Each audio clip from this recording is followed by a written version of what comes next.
Capítulo 30, que trata do gracioso artifício e plano que se organizou para tirar o nosso enamorado cavaleiro da aspérrima penitência em que se havia posto. Nem bem acabara o cura de falar quando Sancho disse: "Por minha fé, senhor licenciado, que quem praticou essa façanha foi o meu amo, e não porque não lhe tenha eu antes avisado e pedido que atentasse bem para o que fazia, e que era pecado conceder-lhes liberdade, visto que todos ali estavam por grandíssimos velhacos." "Ó idiota", disse Don Quixote nesse ponto, "aos cavaleiros andantes não compete nem toca averiguar se os aflitos, acorrentados e oprimidos que encontram pelos caminhos vão daquela maneira ou estão naquela angústia por suas culpas ou desculpas. Só lhes toca ajudá-los como a necessitados, tendo em vista suas penas e não suas velhacarias. Encontrei um verdadeiro rosário de gente mofina e desditosa, e fiz com ela o que minha religião me pede. E quanto aos demais, que por lá se avenha, e a quem mal lhe pareceu, ressalvando a santa dignidade do senhor licenciado e a sua honrada pessoa, digo que pouco sabe dos ditames da cavalaria, e que mente como um grande filho da puta e mal nascido. E isto o farei conhecer com a minha espada, onde mais extensamente se contém." E ao dizer essas palavras, firmou-se nos estribos e preparou o morrião, porque a bacia de barbeiro, que para ele era o elmo de Mambrino, levava-a pendurada no arção dianteiro, para reparar os maus tratos que lhe tinham infligido os galeotes. Doroteia, que era inteligente e muito espirituosa, percebendo um minguado senso de humor de Don Quixote e vendo que todos burlavam com ele, menos Sancho Pança, não quis ficar atrás. E, vendo-o tão aborrecido, lhe disse: "Senhor cavaleiro, lembre-se vossa mercê do favor que me prometeu, segundo o qual não poderei intrometer-me noutra aventura, por urgente que seja.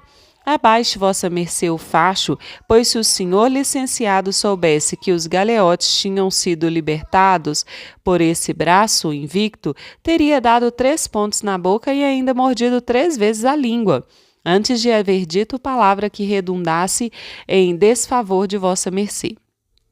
"Isto posso jurar", disse o cura, "e até arrancaria um fio de bigode em garantia." "Ficarei calado, minha senhora", disse Don Quixote, "e hei de reprimir a justa cólera que já se me acendera. Ficarei quieto e pacífico até que possa cumprir a promessa que vos fiz, mas em paga deste bom desejo, suplico me digais, se não vos for penoso, qual é a vossa mágoa, e quantas, quem e quais são as pessoas de quem vos hei de dar devida, satisfatória e completa vingança." "Falo-ei de bom grado", respondeu Doroteia, "se não vos enfada ouvir lástimas e desgraças." "Não enfadará, senhora", respondeu Don Quixote, ao que respondeu Doroteia: "Sendo assim, prestem-me atenção vossas mercês." Tão logo disse isso, puseram-se ao seu lado Cardenio e o barbeiro, desejosos de ver como a ajuizada Doroteia iria forjar sua história. O mesmo fazendo Sancho, tão iludido quanto o amo acerca do que fora combinado. Depois de se firmar bem na cela e de se prevenir tossindo e fazendo outros ademanes, começou a jovem a falar com muita graça: "Primeiramente, meus senhores, quero que vossas mercês saibam que a mim me chamam." Aqui se deteve um pouco, por ter esquecido o nome que lhe havia posto o cura, mas este, entendendo o que se passava, acudiu com um remédio e disse: "Não admira, minha senhora, que vossa grandeza se perturbe e hesite, contando suas desventuras, pois soem estas ser tais que muitas vezes tiram a memória aos que maltratam, a ponto de não mais se lembrarem dos seus próprios nomes, como sucedeu à vossa grande senhoria, que se olvidou de que se chama a princesa Micomicona, legítima herdeira do grande reino de Micomicão. Com esta lembrança, pode vossa grandeza trazer agora facilmente à sua lastimosa memória tudo o que quiser contar." "É bem verdade", respondeu a donzela, "e creio que daqui por diante não será mister lembrar-me de mais nada, pois chegarei a bom porto com a minha história verdadeira, que é a seguinte: o rei, meu pai, que se chamava Tinácrio, o sabichão, foi muito douto nisto a que chamam arte mágica e, por sua ciência, conseguiu saber que minha mãe, que se chamava a rainha Charamilha, morreria primeiro que ele, o qual, por sua vez, também passaria dessa para melhor pouco tempo depois, ficando eu órfã de pai e mãe. Dizia ele, todavia, que isso não abatia tanto quanto a amargura de saber, com toda certeza, que um descomunal gigante, senhor de uma grande ínsula que quase se limita com o nosso reino, chamado Pandafilando, da vista fosca, porque é coisa averiguada que, embora tenha os olhos direitos e no lugar certo, sempre olha de revés, como se fora vesgo, o que faz por maldade para amedrontar e espantar os que olham. Digo que soube que esse gigante, sabendo de minha orfandade, iria atravessar o meu reino com grande poderio e mo haveria de roubar todo, sem deixar sequer uma aldeia onde pudesse eu recolher-me. Todavia, toda essa ruína e desgraça seria evitada se eu aceitasse casar com ele.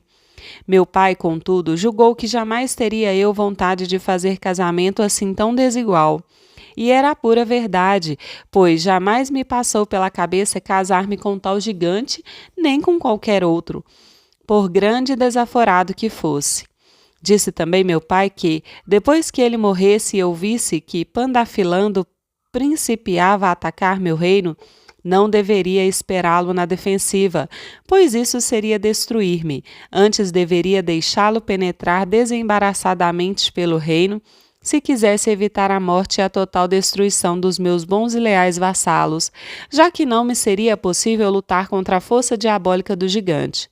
Quanto a mim, devia pôr-me desde logo a caminho das Espanhas, com alguns dos meus, pois acharia ali remédio para os meus males, encontrando um cavaleiro andante, cuja fama então se estenderia por todo este reino, e que devia chamar-se, se bem me lembro, Dom Quixote ou Dom Chicote.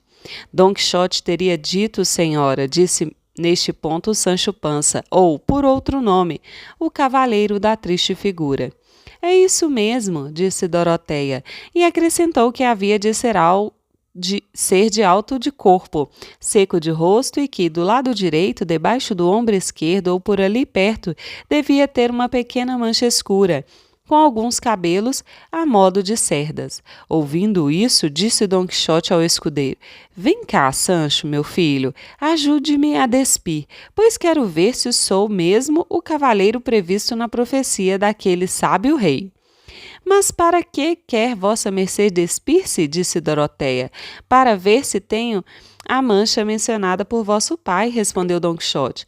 Não há para que despir-se, disse Sancho, pois sei que vossa mercê tem mesmo uma dessas manchas no meio do espinhaço, indicativa de ser homem forte.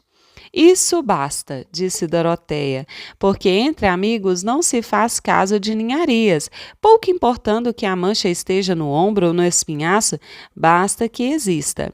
Esteja onde estiver, pois tudo é a mesma carne e, sem dúvida, andou certo o meu bom pai, como andei eu, encomendando-me ao senhor Dom Quixote, que é quem meu pai mencionou, visto coincidirem os sinais do rosto com os da boa fama de que goza este cavaleiro, não somente na Espanha, mas em toda a La Mancha. Porque mal desembarquei em Osuna, ouvi contar tantas façanhas suas que logo me veio à mente ser ele a pessoa que eu procurava. Mas como desembarcou vossa mercê em Osuna, minha senhora? Perguntou Dom Quixote, se lá não é porto de mar? Antes que Doroteia respondesse, tomou a palavra o cura e disse: A senhora princesa deve ter querido dizer que, após desembarcar em Málaga, foi Osuna o primeiro lugar onde ouviu falar de vossa mercê. Foi o que eu quis dizer, concordou Doroteia. Então está certo, disse o cura. Prossiga, vossa majestade. Nada mais há que dizer, respondeu Doroteia, senão que, por fim, tive a boa sorte de achar o Sr. Don Quixote e que, por isso, já me considero rainha e senhora de todo o meu reino, pois ele, por sua cortesia e magnificência, me prometeu a mercê de ir comigo aonde quer que o leve, que não será outra parte senão o pô-lo diante de Pandafilando da vista fosca, para que ele o mate, restituindo-me assim o que tão contra a razão me foi usurpado. E tudo há de acontecer como queremos que aconteça, pois assim o profetizou Tinácrio, o sabichão, meu bom pai, que também disse e escreveu em letras caldaicas ou gregas, que não a sei ler, que, se esse cavaleiro da profecia, depois de haver degolado o gigante, quisesse casar comigo, eu me outorgasse logo, sem réplica alguma, por sua legítima esposa, e lhe desse a posse do meu reino, juntamente com a da minha pessoa. Que te parece, amigo Sancho? Disse nesse ponto Don Quixote. Não estás ouvindo o que ela fala? Não te disse eu? Vê se não temos já um reino que governar e uma rainha com quem casar. Isto juro eu, disse Sancho. Aqui, ó, para o puto que não se casar, abrindo o gasganete desse tal de Pandafilhado. E olhe que esta rainha não é nada má, assim fossem as pulgas da minha cama.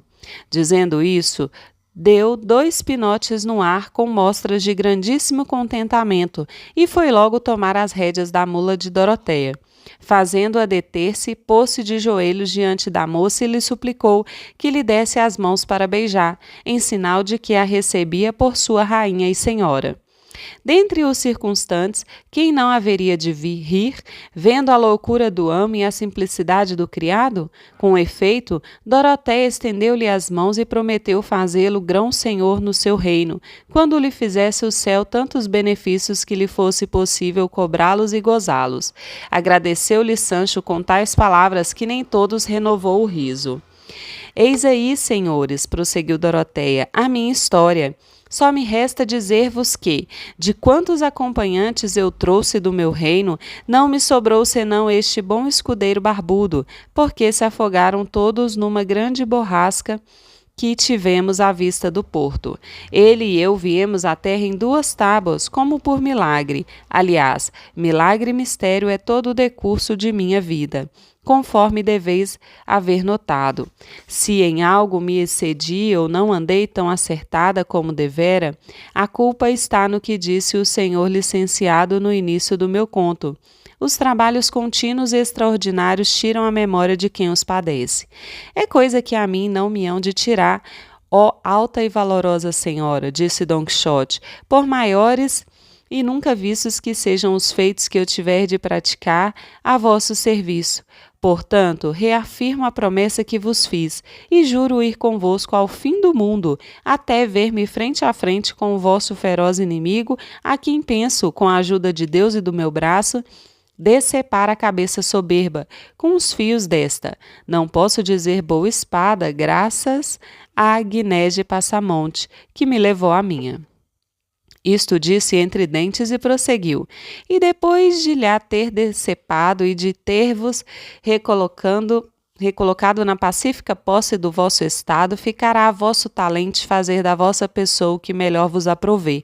Porque, enquanto eu tiver ocupada a memória cativa à vontade e perdido o entendimento por aquela, e não digo mais, não me seria possível nem por pensamento enfrentar o casamento, ainda que fosse com a ave fênix. Soou tão mal a Sancho essa afirmativa do amo de não querer casar-se que, tomado de aborrecimento, alçou a voz e disse: Garanto e juro de mim por mim que vossa mercê, senhor Don Quixote, não está em seu juízo cabal. Pois como é possível que ponha vossa mercê em dúvida o casar-se com tão alta princesa como esta? Pensa que em cada canto lhe há de oferecer a fortuna ventura semelhante à que lhe oferece agora? Será por acaso mais formosa a minha senhora Dulcinea? Não, certamente, nem mesmo pela metade. Chego mesmo a dizer que não chega aos sapatos dessa que está diante de nós. Sendo assim, não sei quando é que irei alcançar o condado que espero, se vossa mercê anda a querer colher batatas no mar. Case-se, case-se logo, é o que lhe recomendo em nome de Satanás, e se a posse desse reino que lhe está caindo nas mãos de graça e grátis, e quando for rei, faça-me marquês ou governador. E faça-o logo, se não quiser que tudo isso vá para as mãos do diabo. Ao ouvir tais blasfêmias contra a sua senhora Dulcinea, não as pôde suportar Dom Quixote, e erguendo a lança, sem avisar a Sancho e sem dizer-lhe esta boca é minha, deferiu-lhe 2 bordoadas tão fortes que deu com ele em terra, e se não fosse Dorotéia ter gritado que não lhe desse mais, sem dúvida lhe teria tirado a vida ali mesmo. Pensais num vilão, disse-lhe ao cabo de um instante, que há de sempre haver lugar para meter o bedelho onde não vos der na telha, e que tudo há de ser errardes vós e perdoar-vos eu? Pois não penseis assim, velhaco excomungado, que sem dúvida o sois, já que soltastes a língua contra a sem par Dulcinea. Acaso não sabeis, peão, pé rapado, biltre, que, se não fosse pelo valor que ela infunde ao meu braço, não teria eu força para matar uma pulga? Dizei-me, socarrão de língua viperina, quem pensais que ganhou este reino e cortou a cabeça desse gigante e fez de vós um marquês? Pois tudo isso já dou por feito e por coisa passada em julgado, senão o valor de Dulcinea, usando o meu braço como instrumento das suas façanhas? Ela peleja em mim, eu vivo e respiro nela, nela tenho vida e ser. Ó velhaco filho da puta, como sois mal agradecido, viestes do pó da terra, ganhais um título e correspondeis a tamanha generosidade falando mal de quem vos beneficiou. Não estava Sancho tão atordoado que não ouvisse tudo quanto lhe disse o amo. Levantando-se com certa presteza, foi colocar-se por trás do palafrém de Dorotéia, e dali respondeu ao amo: diga-me, senhor, se vossa mercê decidiu que não irá casar-se com esta grã princesa, claro está que o reino não será seu. E, não o sendo, que mercês me pode então fazer? É disso que me queixo. Case-se vossa mercê de uma vez com esta rainha, já que a temos aqui agora como que chovida do céu. E depois pode ir atrás da minha senhora Dulcinea, porque deve ter havido reis no mundo que tenham sido amancebados. No que toca a formosura, não me intromete, pois, para falar a verdade, ambas me parecem bem, posto que nunca vi a senhora Dulcinea. Como não a viste, traidor blasfemo? Disse Dom Quixote. Não acabas de trazer-me um recado da parte dela?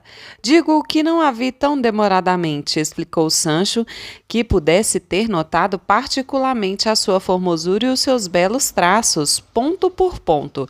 Porém, numa olhada rápida, me pareceu bem.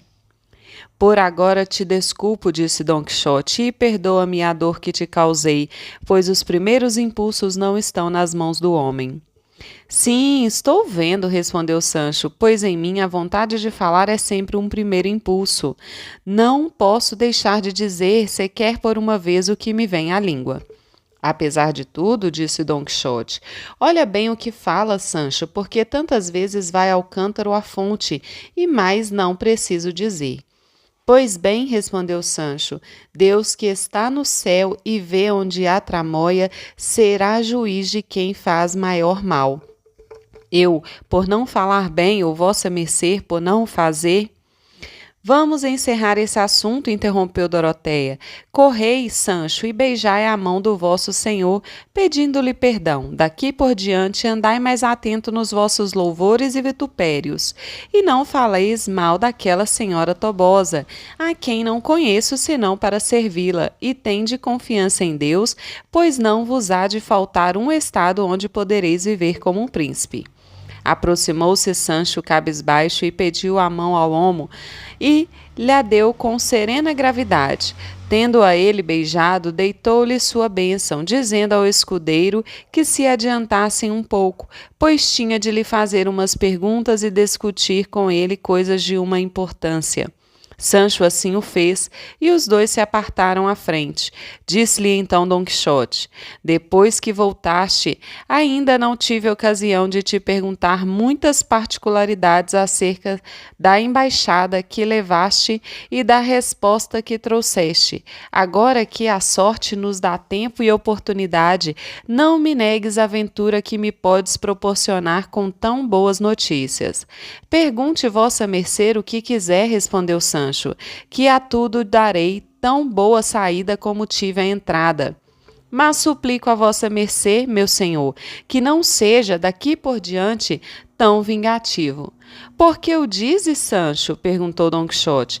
Digo, respondeu, porque estas bordoadas que agora levei foram mais pela pendência que entre os dois travou o diabo na outra noite do que pelo que eu disse contra a minha senhora Dulcinea, a quem amo e reverencio como a uma relíquia, não por ela em si, mas só por ser coisa de vossa mercê. Não voltes a este assunto, Sancho, por vida tua, disse Dom Quixote, pois me causa aborrecimento. Já te perdoei, e bem sabes que se costuma dizer, para pecado novo, penitência nova. Enquanto isso se passava, viram aproximar-se deles, pelo caminho que seguiam, um homem que cavalgava um jumento e que, ao chegar mais perto, pareceu ser um cigano.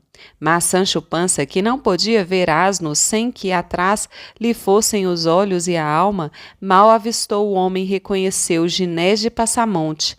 Pelo fio do cigano, adivinhou logo o novelo do asno. Na verdade, era seu russo que Passamonte montava. Este, a fim de não ser reconhecido e para poder vender o asno, se havia posto em trajo de cigano, cuja língua e muitas outras sabia falar como se fossem sua língua nativa. Sancho reconheceu tão logo o avistou e imediatamente pôs-se a vociferar.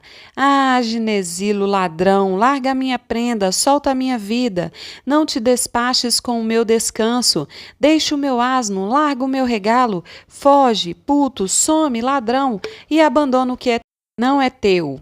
Não eram precisas tantas palavras e ofensas, pois logo a primeira soltou Ginés e num trote que mais parecia carreira, de pronto se afastou e desapareceu.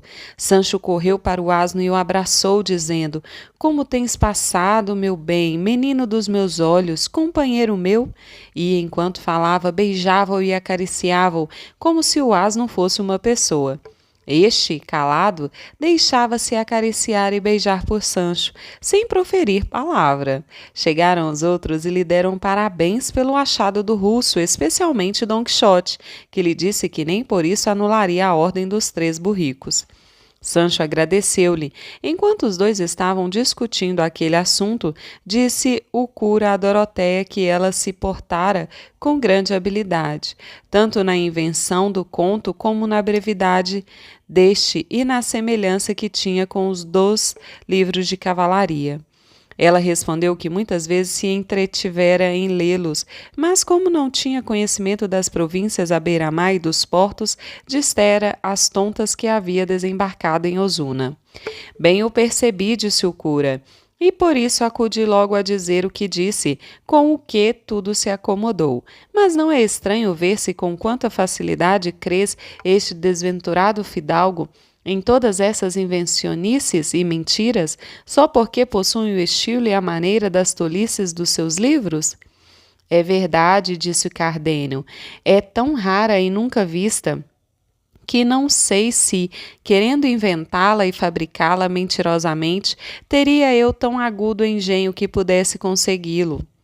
E há ainda outra coisa, disse o cura, é que, fora das tolices que esse bom fidalgo diz referente à sua loucura, ele discorre com excelentes razões quando se trata de outros assuntos e demonstra em tudo possuir entendimento claro e sereno.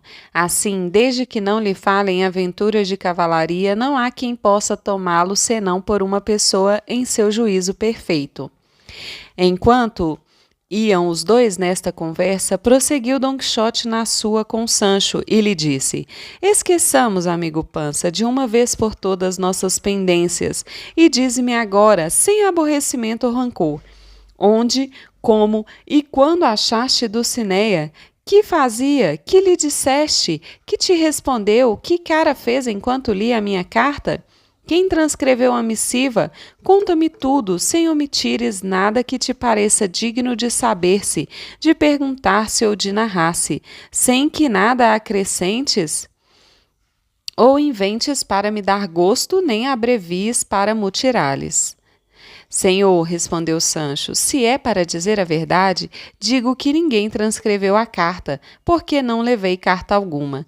É como dizes, concordou Don Quixote, porque a caderneta onde a escrevi, achei-a em meu poder, ao cabo de 2 dias na tua partida. Isto me causou grandíssima aflição, pois não podia o que haveis de fazer quando desses pela falta da carta, e sempre pensei que voltarias, tão logo te visse sem ela.